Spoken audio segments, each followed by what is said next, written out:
You know all those little things your dog does that make you just scratch your head? The weird spinning, the random digging, that adorable head tilt?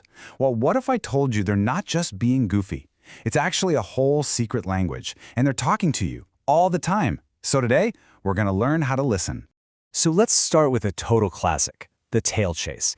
We've all seen it, right? And yeah, it looks pretty hilarious. But have you ever stopped to think, what is really going on in that furry little head of theirs? You probably just chalk it up to them being playful. And look, sometimes it is, but the reality can be a whole lot deeper. In an adult dog, obsessive tail chasing can actually be a cry for help. It can mean they're incredibly bored or suffering from anxiety. It can even be a sign that they're in pain from something like an infection. And that's just one tiny example. To really get what's going on with our dogs, we have to go back in time. I mean, way, way back. So many of these quirky behaviors are basically just echoes from their wild ancestors. Instincts that are still running the show today. Take digging, for example. I know it's frustrating when they're tearing up the yard, but they're not doing it to annoy you. It's pure instinct. They're building a den. And get this, a hole that's just 3 inches deep can be 10 degrees cooler. Plus, the very act of digging releases feel-good endorphins. It's basically a natural stress reliever. Okay, here's one we've all seen. You buy them the plushest, comfiest dog bed on the market, and they still insist on doing that little spinning dance before they finally settle down. What is up with that? It's not just one thing. It's like they're running through a whole prehistoric checklist. This little ritual is literally thousands of years old. They're stomping down imaginary tall grass to make a nest, scaring off any imaginary snakes or bugs, and this is wild. Some scientists think they're even trying to align themselves with the Earth's magnetic field to sleep better. All right there in your living room. So a lot of it is just old habits from their wild past. But what about the things they're doing right now to communicate? This is where it gets really fun because we're diving into the secret language they use every single day. Let's talk about that little kick they do after they, do their business. A lot of people think they're trying to be neat and cover it up. But the truth is the absolute opposite. They are making a huge public announcement.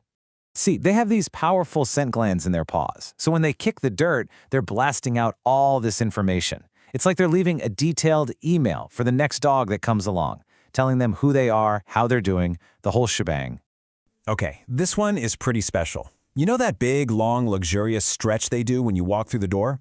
That's not just them waking up. It's a very specific move called a greeting bow, and they only do it for their favorite people. It's their way of saying, I love you. And here's the best part. It floods both of your brains with oxytocin, the love hormone. And the famous head tilt? It's so much more than just a cute look. They're actually doing complex physics, shifting their ears to pinpoint where a sound is coming from, and trying to get a better look at our faces around their own snout. Some research even suggests a tilt to the right is for happy words, while a tilt to the left is for sounds that are new or confusing. How amazing is that? All right, let's get a little more serious for a minute. Because it's not always about ancient instincts or cute greetings. Sometimes these little quirks are actually flashing red lights, telling us that something is really, really wrong. If you see your dog licking their paws constantly, you need to pay attention. A massive 80% of the time, the culprit is allergies. Something in their food or their environment is making them unbearably itchy. But it can also signal deep anxiety or even a hidden injury or infection they're trying to soothe. And then there's this one, which can be so confusing. One minute they're your happy-go-lucky carnivore, the next they're desperately chewing on your lawn. What on earth is going on? Well, there's actually no single answer. Sometimes they're feeling sick and trying to make themselves throw up. It could be an old instinct for clearing out parasites or a sign they're missing key nutrients. But if it's constant and frantic, it could signal a bigger problem. And yeah, sometimes they just like the taste. Okay, this next one is non-negotiable. Scooting.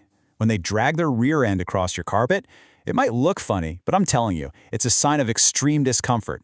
In fact, 90% of the time, it's a medical emergency. That means their anal glands are painfully impacted and need a vet's attention like yesterday. Phew. Okay, enough of the scary stuff. Let's finish up by talking about the really beautiful things they do. The behaviors that show just how deep that incredible bond between us really goes. Ever come home and find your dog passed out on a pile of your dirty clothes? They're not just being messy. They are literally wrapping themselves in your scent. To them, your smell is comfort, it's security, it's like a natural anti-anxiety medicine when you're not around. And there's actual science to back this up. Studies have shown that just sleeping on clothes that smell like you can lower a dog's stress hormones by a whopping 23%. Your dirty t-shirt is literally their safety blanket. And when they lean on you, that heavy, full-body lean, that is not them trying to be dominant. That is a dog hug. It's an ultimate gesture of trust and affection, their way of saying, I feel safe with you. You're my person. You can even learn so much from how they sleep. If they're on their back with their belly exposed, that means they feel completely safe and secure. Curled up in a tight little ball, they might be a little cold or feeling a bit insecure. Each position is like a little window into how they're feeling in that moment. And finally, my absolute favorite. When your dog proudly brings you that soggy toy or, your own stolen sock, they're not just asking to play. See, deep down, that ancient wolf brain of theirs has decided that you are a truly terrible hunter. And because they love you, they feel it's their job to bring you food. They're trying to take care of you. So you see, our dogs are talking to us all the time. They're telling us stories about their past, how they're feeling right now, and just how much they love us. The only question left is, now that you know a little bit more of their language, what new messages are you going to hear today?